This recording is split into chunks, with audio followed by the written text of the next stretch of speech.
গো মিতালি, কি দিবে আজ? কি রান্না হয়েছে? চেঁচামেচি না, রুটি হয়েছে, আলু ভাজা, আর এটা মাশরুম মাশরুম চিলি, পায়েসও বানিয়েছে। বাহ, তাহলে চলো চলো চলো, তাড়াতাড়ি দিয়ে দাও রুটি, পায়েসটা দিয়ে দাও।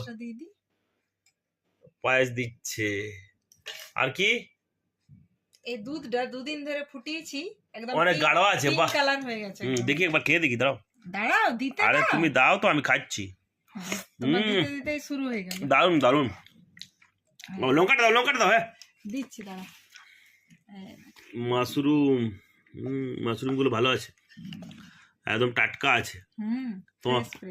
হ্যাঁ, আমার মাথায় চাপা মাশরুম, তাই না? তোমার মাথায় চাপা মাশরুম। হ্যাঁ, এই যে মাশরুম। বাহ, একটু আলু ভাজা দিয়ে দি। সামান্য, মাশরুমটা বেশি নিব, অনেকটা আছে। আচ্ছা, একটু দাও। বাস বাস বাস বাস বাস। একদম। খেয়ে বলো। চলো আমি খেয়ে নি তাইলে। তাইলে রুটি দিয়ে হচ্ছে প্রথম মাশরুমটাকে টেস্ট করি, করো। বুঝলে কেমন হয়েছে টেস্টটা বলো। এত পেঁয়াজ ক্যাপসিকাম সব আছে তো।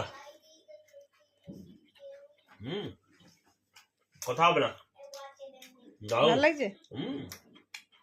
সঙ্গে কাঁচা লঙ্কা ঝাল, একদম অসম্ভব সুন্দর। জমে গেছে তো।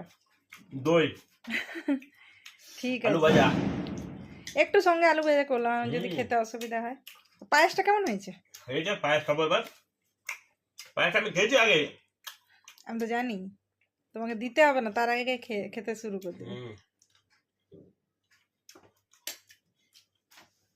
দারুন দারুন। তাহলে আপনারাও ফ্যামিলির সাথে এনজয় করুন, আর ভালো ভালো রেসিপি বানান আর খান আর খাওয়ান। একদম। হ্যাঁ।